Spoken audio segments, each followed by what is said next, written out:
Hope everybody will be able to hear me today here. I just went to the oral surgeon on Thursday. They took a chunk out of my tongue and sewed it back up again, so the stitches are still there. So supposed to come out, dissolve within the next couple weeks or so, but it's not very comfortable right now here.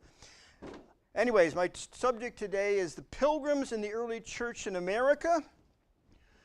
By now we've reached a period in history in which American colonies are founded. And eventually, of course, they develop into the sovereign states, which then create the United States of America.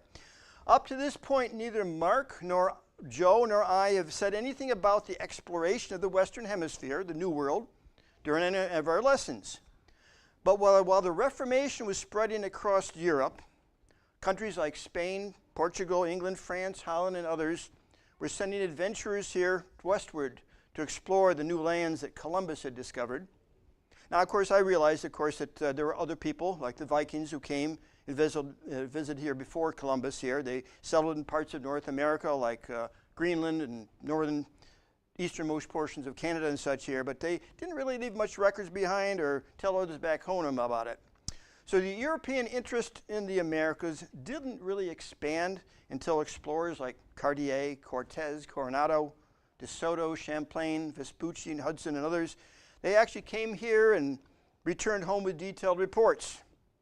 Now, before I go any farther, I want to warn you that some of the things I'm going to say here today are going to overlap with and even repeat a bit about what Mark's talked about last week here too. Two reasons for that. Many of the things that occurred in Europe back then that Joe and Mark have been talking about in the past here and in England at that time had very profound effects on the activities and actions that were occurring here in the colonies as well. And number two, even though we probably worked from maybe different sources, of course the history is still the same. So it's wherever you read here. Anyways, the earliest sustained English colony was down in Jamestown. Now, of course, we know Roanoke was the first one before that, but they didn't last for very long. So this first sustained colony was in Jamestown on the James River in Virginia. But I'm going to concentrate down today on the New England colonies, since they were the ones that were founded by the Pilgrims, my subject matter, also known as Separatists and later the Puritans. As a reminder from last week, both the Puritans and the Separatists were English reformers who believed that the Reformation in England had not gone far enough. Now, obviously that sounds familiar, since the radical Anabaptists and the so-called Christian Socialists also believed that the Reformation had not gone far enough, but the English reformers were not radicals. As Mark mentioned before, their heritage came from the teachings of John Knox and John Calvin. They believed in sola scriptura, whereas the Anabaptists rejected the Bible and promoted man's reason as being sufficient for all things. The Puritans' main problem with the Anglican Church was that they thought it had retained too many trappings of Roman Catholicism, and all of which they considered to be unbiblical. Now, the main difference between the Puritans and the Separatists was that the Puritans were willing to stay within the Anglican Church and purify it from within, hence the name Puritan, of course, while the Separatists wanted to separate completely from the Church of England, which they considered to be corrupt and basically beyond reform, and they wanted to be able to worship God in a more biblical manner. When it came to doctrine, they were both very similar.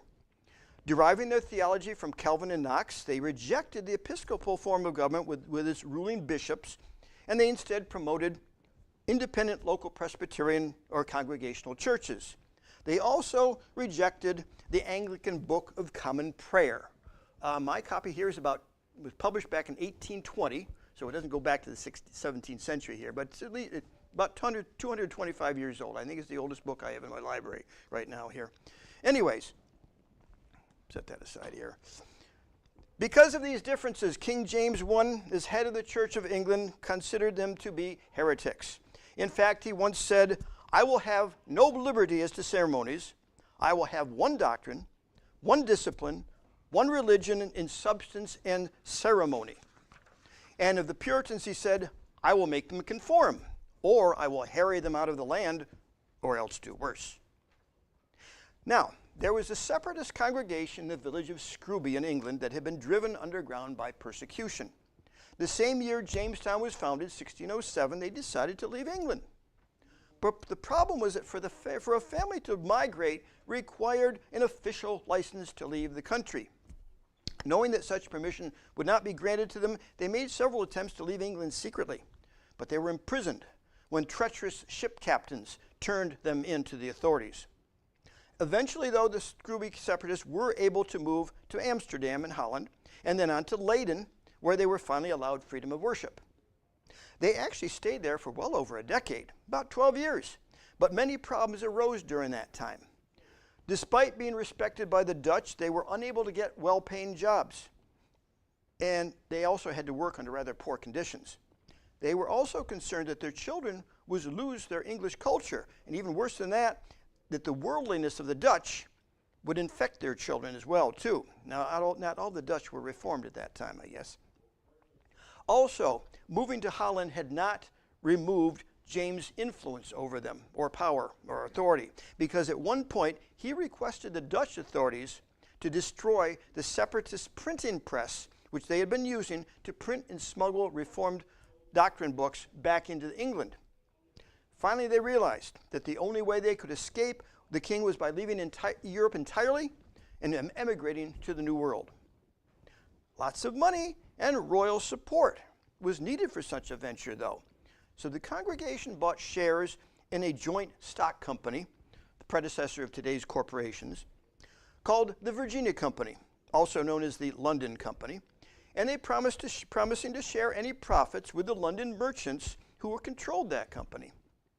And in 1620, King James gave them permission to leave, probably saying to himself, "Good riddance." Anyways, just before leaving, they spent some time in fasting and fervent prayer for God's blessing on their endeavor.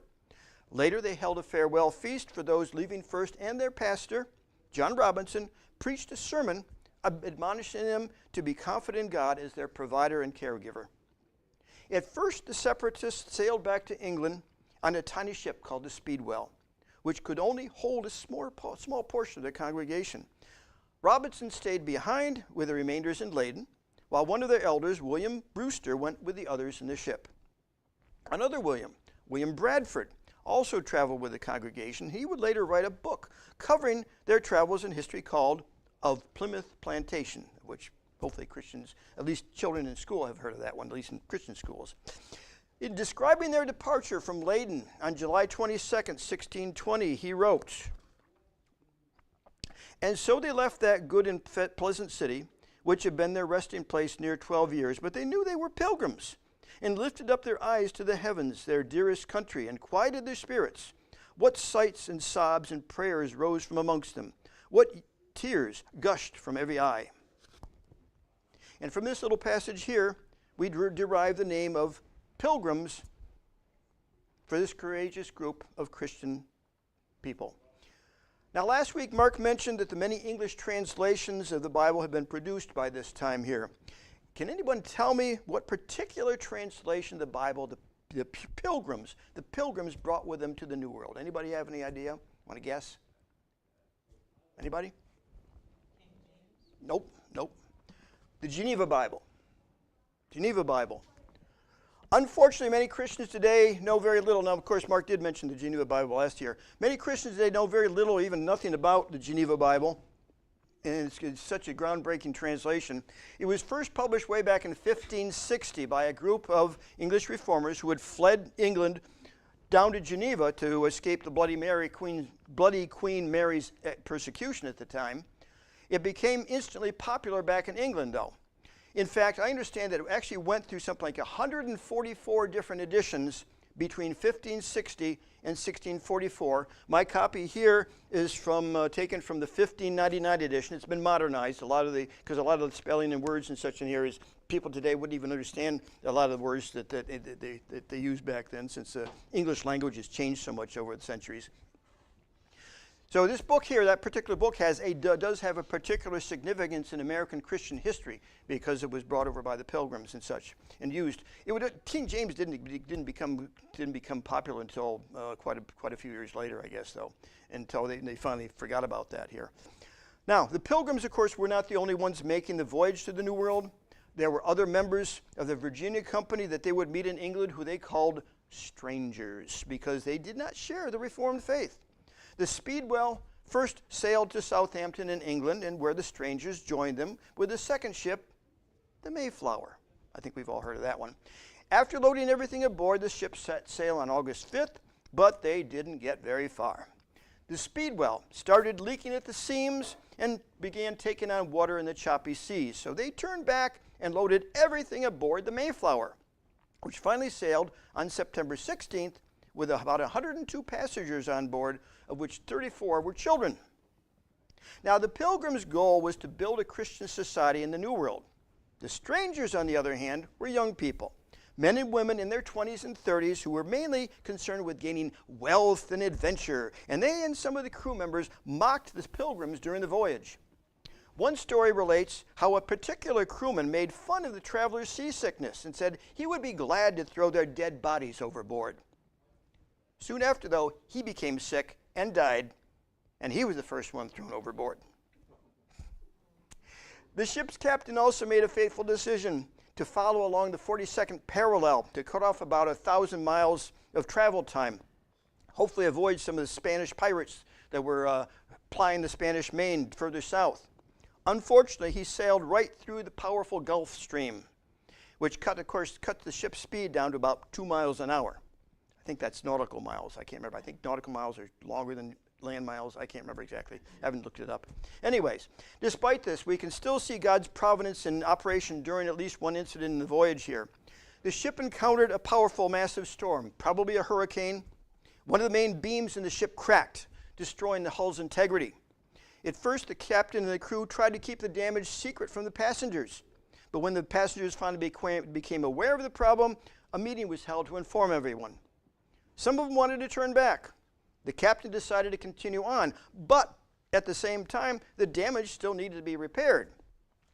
The ship's carpenters said that a metal collar was needed to clamp the broken beam back together, and the Pilgrims just happened to have exactly what was needed. One of the items they had managed to cram on into the ship's hold was another new printing press that they had acquired to replace the old one that had been destroyed back in Holland. The large iron screw from that press was used to help clamp the beam back and fix it temporarily, allowing them to continue on their voyage in safety. The elder William Brewster then led the Pilgrims as they prayed to God and praised and thanked him for his provision in keeping them safe. By the time the storm finally abated in November, they had been blown way off course and they landed at Cape Cod. Their original goal was to land much farther south and much closer to the Jamestown plantation, since that was basically one of the stipulations of their charter. When the original negotiations were being held, William Brewster had secured a patent from the Virginia Company's treasurer, Sir Edward Sandys, to set up a plantation at the mouth of the Hudson River, which at that time was part of Virginia. But God had other plans for them. He wanted them to land far away from the baleful influence of the Jamestown settlement.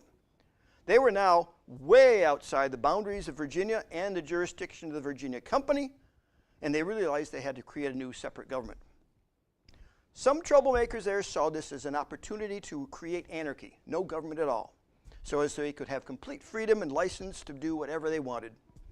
Cooler heads prevailed, though, and they were overruled. Instead, the Mayflower Compact was drawn up, a formal charter, a covenant made in the presence of God, meant to organize themselves into a commonwealth and to establish a government which all would submit to. I'll recount that here. In ye name of God, amen. We whose names are underwritten, the loyal subjects of our dread sovereign Lord King James, by ye grace of God, of Great Britain, France, and Ireland, King and defender of the faith, etc., having undertaken for ye glory of God and advancement of ye Christian faith, and honor of our King and country, a voyage to plant ye first colony in ye northern parts of Virginia, do by these presents solemnly and mutually in ye presence of God and one of another covenant and combine ourselves together into a civil body politic for our better ordering and preservation and furtherance of ye ends aforesaid, and by virtue hereof to enact, constitute, and frame such just and equal laws, ordinances, acts, constitutions, and offices from time to time, as shall be thought most meet and convenient for ye general good of ye colony, unto which we promise all due submission and obedience. In right witness whereof we have hereunder subscribed our names at Cape Cod, ye 11th of November, in the year of ye reign of our sovereign Lord King James of England, France, and Ireland, ye 18th, and of Scotland, ye 54th, Anno Dam 1620. It's interesting, of course, anybody that your secular schools, if they repeat any passages from the Mayflower Compact at all, they of course exclude all references to God from it here. So that's telling there. Anyways, they recognized each other as equals before the law, and that the laws themselves should be written for the general good, a principle, of course, that would be applied to American government in the future. Their first order of business was the election of John Carver as their first governor. Carver had been a deacon at the Leyden Church in Holland and had also worked alongside William Brewster to gain the Virginia Company grant from King James. Instead of immediately embarking from their ship and attempting to build a settlement, they sent out teams of explorers to scout out the land and find a suitable place to settle. This was in the middle of one of the most severe winters in New England that they experienced in a long, long time. And during this time, a few parties attacked them occasionally, a few Indian parties, but they were driven off by the superior firepower of the pilgrims. But not all the tribes were hostile, and God would use some of them to help the pilgrims survive. They continued to live on board ship while the men were out exploring the local territory. And after weeks of searching, they finally found a cleared location with rich soil, fresh water, even room for grain storage, which they named Plymouth Plantation. What they didn't know then, but they found out later, was that this had been the site of a Pawtuxet Indian settlement whose inhabitants had been wiped out by the plague. The other Indians in the region shunned the area because they thought it was cursed. From our point in history, though, we can look back and see God's hand at work preparing this place just for the pilgrims. As soon as a suitable place for settlement was found, they came ashore and started developing the land. The pilgrims had brought some roughly hewn lumber with them to build small houses and began erecting them as soon as possible. Those houses were desperately needed because, of course, there was a brutal winter, as I said. Many circumstances like poor diet, hardships of the ocean crossing, overworking and rampant sickness weakened many, and a little over half the people died during that first winter. After the sickness abated, and by February, spring finally arrived along with an unexpected surprise. An Indian walked boldly into their settlement and greeted them with, "Welcome," and asked for beer. After he was fed, he said his name was Samoset and had learned English from fishermen plying their trade off the coast. Samoset later brought some more Indians from the Wampanoag tribe who they befriended, and they also introduced the pilgrims to another Indian who was the last surviving member of the Pawtuxet tribe that had been killed by the plague. His name was Tisquantum, but the pilgrims shortened his name to Squanto. Squanto had learned the English language because he had been carried off to England by an English fisherman back in 1605 and spent 9 years there. Later, he returned to England, to return to America and the Jamestown colony along with John Smith in 1813 as an interpreter for the other Indians there. Smith freed him the next year, but he and other members of his tribe were captured by still another Englishman and sold into slavery in Spain. At one point, he was able to escape and fled back to England, where he eventually joined yet another English expedition bound for New England.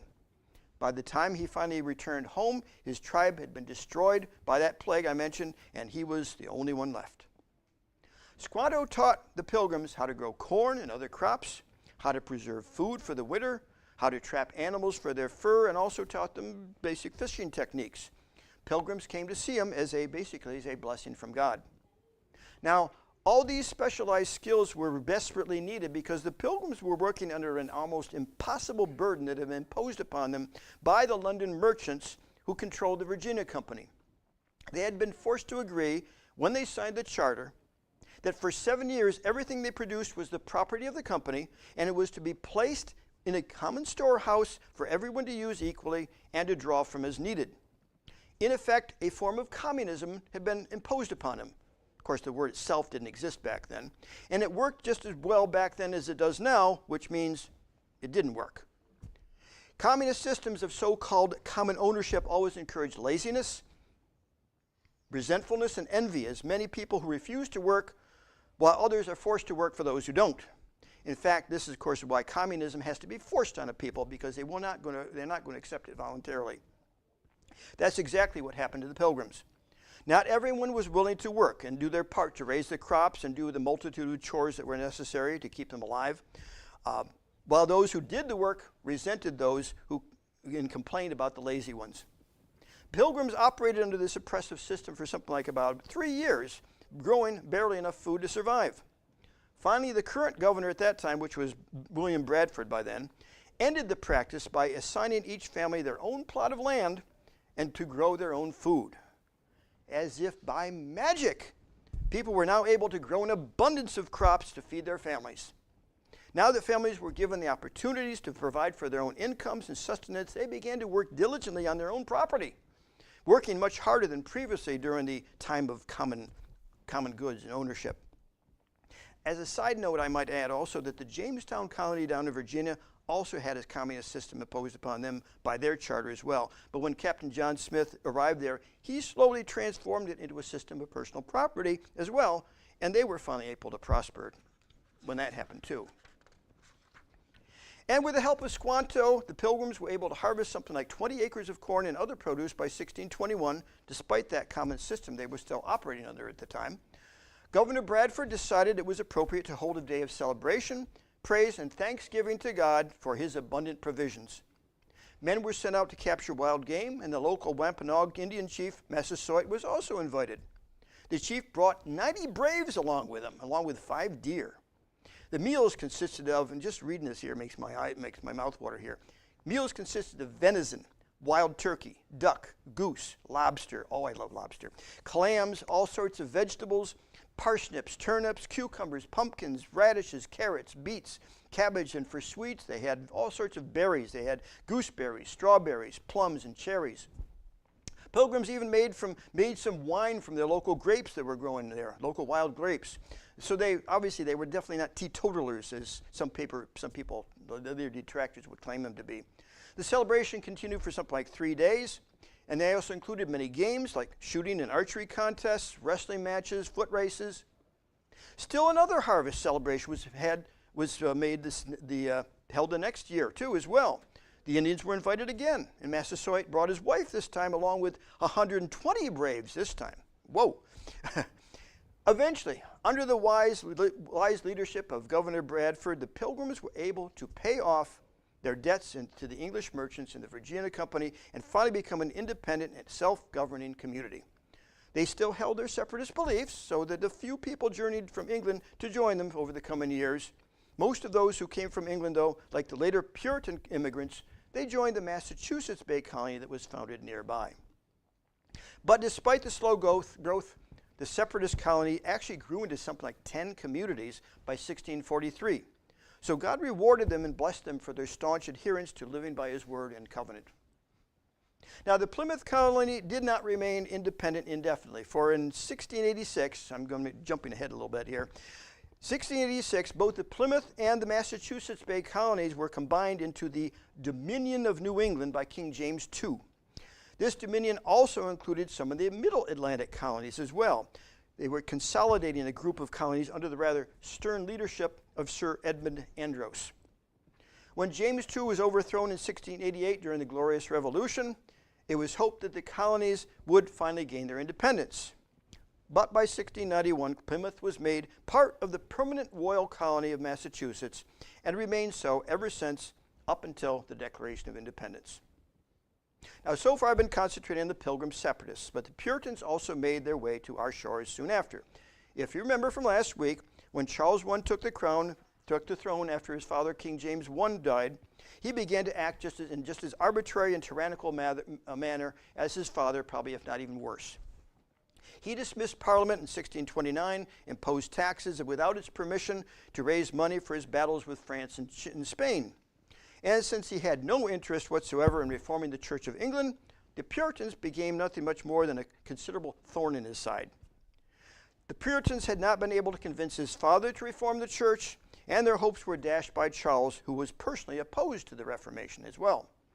Now, Charles was greatly influenced by his wife, who was a fervent Roman Catholic, Henrietta Maria, Mark mentioned her too, who was the daughter of King Henry IV of France. Now, if you remember what my previous lesson on the Huguenots, King Henry IV changed his support from the Huguenots to the Catholics when he ascended to the French throne. And the rest of his family also changed as well too here. So it's like turning on a switch, going from one to another here, you know. To reiterate from last week again still, yet another blow to the Puritans was the appointment by King Charles of William Laud as Archbishop of Canterbury in 1633. Laud encouraged the reintroduction of all forms of Catholic worship and ritual again. But both of these men then tried to enforce their religious views and church government on these Scottish reformers as well. But the Scots refused. They created the National Covenant. And later, during the English Civil War, they created the Solemn League and Covenant, which greatly strengthened Presbyterianism in Scotland and even called for spreading it throughout England and Ireland as well. Charles and his royal troops received a considerable drubbing by the disciplined Scots Covenanters during the two bishops' wars of 1639 and 40. By late 1640, Charles called Parliament back into session in an attempt to gain help against the Scots. But that body instead voted to further reduce his power and his authority. Now again, I'm repeating what Mark said last week. This is an overview here. But the point is here is that it's against this backdrop of royal persecution and outright warfare, roughly from about 1630 to 42, in which many Puritans finally began leaving England for North America, hoping to establish a more biblically oriented church and form of civil government here called away from the Church of Government. Away from the Church of England here in North America. In fact, in 1628, a group of Puritans formed another joint stock company to finance their move to England, which they called the Massachusetts Bay Company. They received their charter from King Charles on March 4th of 1629, just a little before the persecution actually began. And there was a particular omission in this charter that greatly benefited the Puritans as well. It did not require the seat of government for the colony to remain in England, like most of the other charters did, and it therefore allowed them a tremendous latitude to set up their own government using biblical principles without royal interference or control. By 1629, a group of Puritans had emigrated to Massachusetts Bay Area, settling in Salem and led by Captain John Endicott.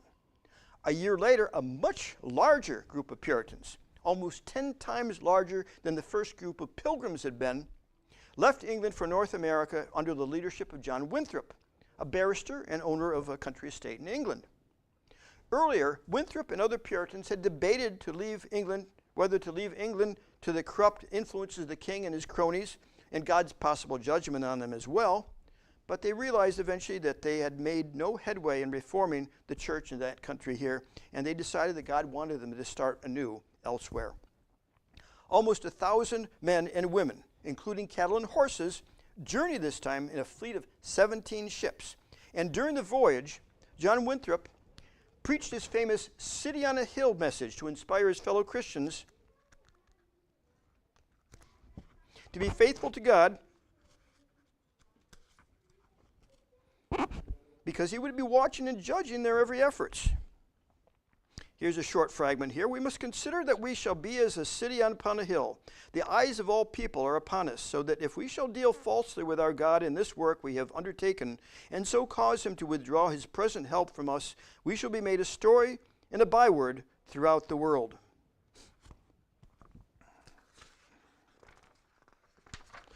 And now that they were no longer under the jurisdiction of the king, they proceeded to set up a civil government and church according to the principles hammered out by Calvin, Knox, and the other reformers. The church had its own governing body of ministers and elders, and was jurisdictionally separate from the civil magistrates. At the same time, though, those magistrates were recognized as being ordained by God and therefore required to rule according to his law. The Bible became the objective standard in all their activities. Now, a legislative body called the General Court was created, composed of company shareholders, and they decreed at first that only church members could hold public office. I'll let Daniel Dorchester, in his book Christianity in the United States, published back in 1888, explain this principle here.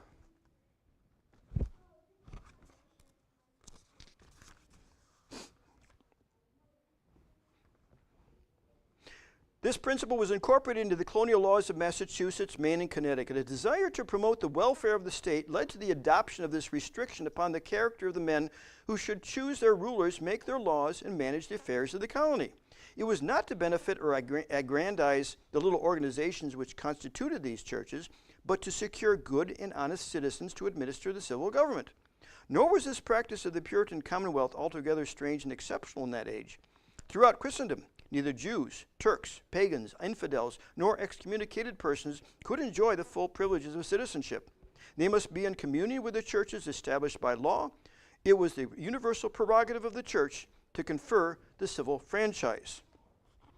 And from this pool of men, the governor and the council of assistants were elected. Years later, though, suffrage was expanded to include the whole body of freemen, men who owned a freehold or property, and not just company and church members. Voting privileges for these people were very important because, of course, they were the ones who were directly affected by any laws passed by the legislature, and therefore they needed to have a voice in government to be able to help protect their property. Now, throughout all this, the Puritans determined to make sure that the Bible was paramount, that the magistrates enforced the laws of God, and ministers of the gospel instructed the people and the magistrates.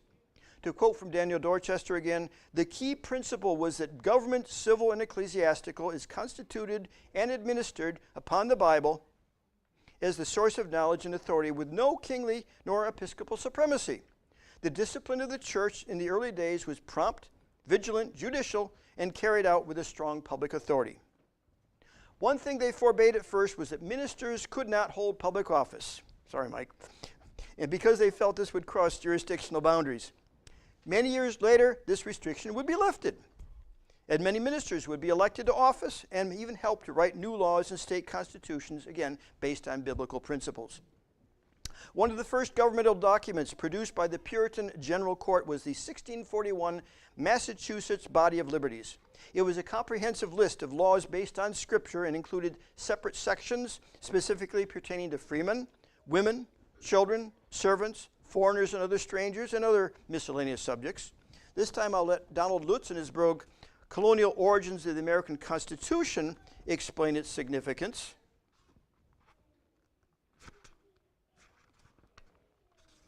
By 1641, the colony had existed long enough to require a systematic summary of the laws already enacted, which would also serve as a bulwark against arbitrary government. The General Court adopted a code that was proposed by Nathaniel Ward of Ipswich. As a devout Puritan and a former court lawyer in England, Ward drew heavily on the code of law proposed by John Cotton in 1636, which was based on Mosaic principles and on the English common law. The result of this blend was the Massachusetts Body of Liberties, one of the most important and underappreciated documents in American history. The U.S. Bill of Rights, a century and a half later, would contain 26 specific rights in its 10 provisions. At most, 7 of these rights can be traced to Magna Carta, the English Petition of Rights, 1628, or the English Bill of Rights of 1689. 7 others can be traced in their origin to the Massachusetts Body of Liberties, which also included the 7 English-originated rights and 4 more rights that were first codified in Massachusetts prior to 1641. All but 3 of the remaining rights in the U.S. Bill of Rights would originate in other colonial documents. So this was one of the very first American documents designed to limit the power of civil magistrates and government itself and to protect the God-given rights of the citizens. Yet another necessity the Puritans recognized was the need for sound education for all citizens, stressing the need to learn reading so that they could read Scripture all by themselves and not have someone try to interpret it for them like Catholicism taught. The Puritans also realized that a reforming society would require a biblical education for all public officials, such as lawyers, magistrates, and pastors. So, in 1636, just 6 years after settling in Massachusetts Bay, Harvard College was founded with the express purpose that let every student be plainly instructed and earnestly pressed to consider well the main end of his life and studies is to know God and Jesus Christ, which is eternal life, John 17:3, and therefore to lay Christ at the bottom as the only foundation of all sound knowledge and learning. And seeing the Lord only giveth wisdom, let everyone seriously set himself by prayer in secret to seek it of him, Proverbs 2:3.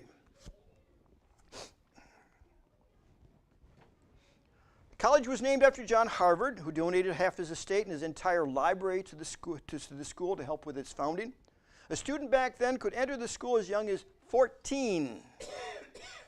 But the teaching was quite rigorous, and it was also necessary to pass the entrance exam, which was entirely and completely in Latin.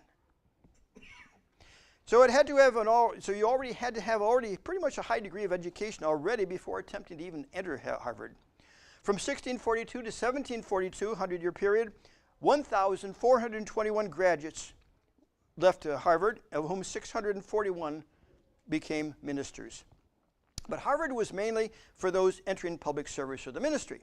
As I just mentioned, the Puritans placed a high value on education for all citizens so that they could study and apply the Bible themselves.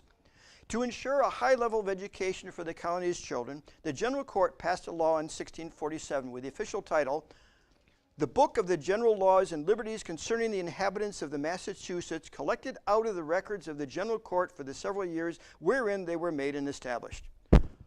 Okay. It was nicknamed the Old Deluder Satan Act due to the section pertaining to schools, which required mandatory common schools to be formed in local communities. The section stated, "It being one chief project of that old deluder, Satan, to keep men from the knowledge of the Scriptures, as in former times keeping them in an unknown tongue, so in these later times by persuading from the use of tongues, that so at least the true sense and meaning of the original might be clouded with false glosses of saint-seeming deceivers, and that learning may not be buried in the graves of our forefathers in church and commonwealth, the Lord assisting our endeavors, it is therefore ordered by this court and authority thereof, that every township in this jurisdiction after the Lord hath increased them to the number of 50 households, shall then forthwith appoint one within their town to teach all such children as shall resort to him to write and read, whose wages shall be paid either by the parents or masters of such children, or by the inhabitants in general, by way of supply, as the major part of those that order the prudentials of the town shall appoint, provided that those which send their children be not oppressed by paying much more than they can have them taught for in other towns."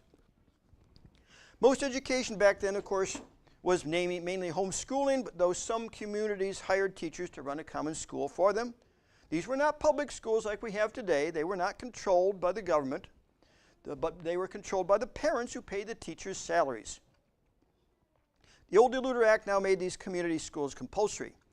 Still, this was not an attempt by the government to control education because the act specifically recognized the authority of parents to control the children's education. It just made education more uniform across the colonies. And the other colonies as well also considered education to be equally important, but they left it up to the parents and various private groups and individuals' towns to do that. Despite the centrality of the Bible in all their endeavors, a decline in religious zeal was noted by many of the Puritans approximately around mid-century though. In the beginning of the colonies, people lived in sort of close-knit communities, especially for mutual protection against hostile Indians, and neighbors encouraged each other in the Lord. But as more people joined in the colony over the following years, families began to spread out far and farther across the countryside, eager for their own land to farm. This expansion separated a lot of people more and more and more, and the local churches began to see a reduced influence in their communities. One big problem that arose during this time was that the clergy created an extra biblical requirement for potential church members to recount a specific conversion experience that they had before they could become a communicant member. And I'll let, where is it here? 108, there we go. Let Mr. Dorchester explain that again here too. Among the baptized children of the members of the churches were many men of property, of estimable character, reputable lives, and social influence, who conformed to all the outward observances of the established religion, but who made no profession of regeneration, and consequently were not members of the churches, nor entitled to exercise the elective franchise. Taught from earliest childhood to reverence the institutions of religion, they insisted upon the benefits of baptism for their offspring and the civil privileges of church membership for themselves. In Connecticut, churches had been rent in pieces by this demand, and the Massachusetts Council was called to promote a reconciliation. About the time that the letters containing the king's demands was received, king referring to here is King Charles. He sent a letter to him here about to tell him to resolve all differences in the church. About the time that the letter containing the king's demands was received, a synod had met to consider the question. After extended deliberation, the majority of the ministers and members voted to enlarge the basis of their polity by adopting the famous halfway covenant. The children of reputable parents who were orthodox in principle and had themselves been baptized in infancy, although not members of the church, were admitted to baptism and became members of the church so far as to become voters, although not allowed to partake of the Lord's Supper. They became halfway members. This measure was adopted in 1662.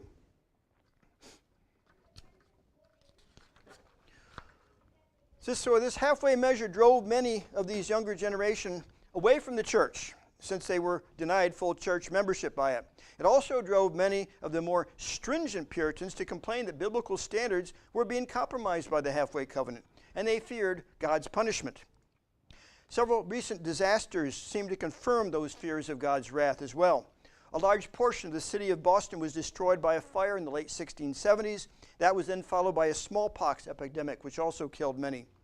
A meeting of the clergy in 1679 resulted in acknowledging a number of sins that were plaguing the colony. Drunkenness, materialism resulting from covetousness, sleeping during sermons, guilty, even forgetting their, sorry Mike, even forgetting their original mission of being a city on a hill too as well. Well, confession time here, I guess. When their charter that granted them independence was revoked in 1691, this was seen as yet another act of God's wrath. As well, many thought that there were traitors and heretics operating in their communities, spreading their lies and infecting the people with false teachings. One of those people accused of spreading false teaching had actually arrived in the colony many years earlier. Roger Williams, I'm sure most of us have heard of him. Roger Williams arrived in Massachusetts Bay in 1631, and at first he was able to make some friends with Governor Winthrop. He attempted to serve as pastor in several local churches there, but he just didn't stay very long in any one place. From Boston, he moved on to Salem, then to Plymouth, and back to Salem again. In each place, he complained that the congregation was just not separatist enough, that they should completely sever all ties with the Church of England, and that anyone who did not do so should be excommunicated. Like others, Williams also believed that the Church of England had not gone far enough with its reforms. But, unlike the separatist pilgrims and later Puritans, his beliefs were much more radical. Both the separatists and Puritans were willing to continue in fellowship with other Christians who remained within the Anglican Church and considered them to be equal brothers and sisters in Christ. But Williams' views were more aligned with the dreaded Anabaptist beliefs that Christians must separate completely from the rest of the world and anyone, including other Christians who didn't strictly believe what they believed. And the church must be totally purified, whatever the consequences. We know what the Anabaptist consequences were, death and destruction. He even exhorted his congregations not to pray in the presence of unbelievers, or even in the presence of their wives and children if they weren't believers. In addition, he attacked the charter issued by Charles I to the Massachusetts Bay Colony as being fraudulent, since they hadn't actually bought the land from the Indians and therefore had no right to settle there. Actually, they had bought the land, but that didn't seem to matter to him. According to him, their government was founded on a solemn public lie. Even King Charles himself wasn't immune from criticism, as Williams accused him of being a blasphemer and a cohort of the Antichrist. Eventually, Williams' inflammatory sermons drew the authorities' attention. They were well aware of what had happened with the Anabaptists in Munster back in 1534, and they did not want a repeat of that here in New England. They also didn't want knowledge of his wild charges against the king getting back to Charles, so they called Williams before the general court. At first, he retracted his statements and apologized for his rhetoric here, but that didn't last long because at least about 10 months later, he was once again repeating his demands for radical separation. 8 months after that, he was hauled before the general court again. Now, I mentioned earlier that the Puritans and the Separatists were spiritual descendants of Calvin and Knox and had attempted to set up a governmental system in line with their teachings. They believed that the church and the state were jurisdictionally separate and had their own governing systems that did not overlap and neither actually controlled the other. But they also believed that the two had the same religious foundation, the Bible, that magistrates were ordained of God and civil government therefore should rule according to and judge according to God's law. Williams, though, denied that the Bible had any connection whatsoever with civil government. He instead taught that human reason, the will of the people, and natural law alone should be the basis for civil government. Now, today's secularists and humanists like to hold Williams up as a champion of the separation of church and state. We hear that all the time here. But in reality, his views are aligned much more with the radical Anabaptists than the Reformers. The colony leaders had had enough of Williams, and they ordered him to return back to England. But before they could deport him, he and a group of 20 followers left Massachusetts Bay in January of 1636 for Narragansett Bay down to the south. It is here that Williams established his Providence plantation, founded on the shaky business of complete religious liberty for any and all who joined. Swallowing his pride, Williams traveled to England in 1663 and back to apply for a charter for his new colony from King Charles, which decreed that no person within the said colony should be in any wise molested, punished, disquieted, or called in question for any difference of opinion in matters of religion which did not actually disturb the civil peace of said colony, but that all and every person and persons might, from time to time, and at all times thereafter, freely and fully have and enjoy his and their own judgments and consciences in matters of religious concernments. And because he believed that the civil government should have no control over anyone's religious beliefs, many other extremist groups, like the Quakers, who had been forbidden to enter the Massachusetts Bay Colony, they immigrated to his colony, new colony from England and the rest of Europe. Meanwhile, back up in Massachusetts Bay, another problem had arisen in the form of Mrs. Anne Hutcheson. At first, she held seemingly innocent meetings with her neighbors to discuss recent sermons. Later, though, she soon began preaching her own sermons that directly contradicted those of the town ministers. She began to teach a form of what is called antinomianism. The Christians didn't have to follow the law of God because they now had the Holy Spirit to provide for them and guide them. And since it wasn't possible to tell if a person was really a Christian or not just because they may be obeying God's law outwardly, only divine revelation, revealed of course only to her, was valid to make that determination. She began to act and speak as if she was a prophetess, and really got into trouble when she claimed that most of the ministers of the colony were really unregenerate and taught false doctrine. Finally, in 1638, Mrs. Hutcheson was called before this general court, just like Williams before her, and tried to defend herself by stating that she had received direct inner revelations from God. I mean, that made her special, of course. Since such a claim was obviously in direct contradiction to Scripture, she was banished from the colony. She chose to move south to Rhode Island, where she stayed for some time. Williams tolerated her for about only 4 years before he also sent her packing as well in 1642. She and her family then moved to Long Island, where they were massacred by Indians. And because of Williams' lax policy, Providence was racked by many controversies over religion and government over the ensuing years. One by one, many groups had disagreed with him on various matters, such as his refusal to follow even normal English law. They moved away to build their own settlements, like Warwick, Portsmouth, and Newport. But eventually Williams was able to unite these disparate communities into one colony of Rhode Island and Providence Plantation during a special assembly held in 1647. He was elected president of the colony in 1654, and as I just mentioned, in 1663, King Charles II granted a new charter to make the colony a royal colony. And that's all for today. Next week, I guess we go back to England again.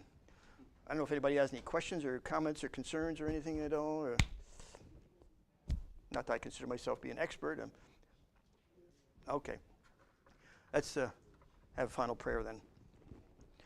Our gracious Heavenly Father, we do thank you that you are the only one and only triune God who oversees the course of history, who prepares men in entire continents for your use and as you prepare them to perform your righteous purposes in them.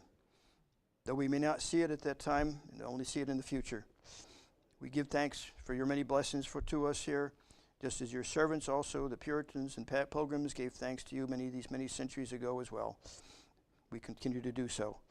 Remind us constantly of the heritage that we inherited from these people here, through your bountiful providence.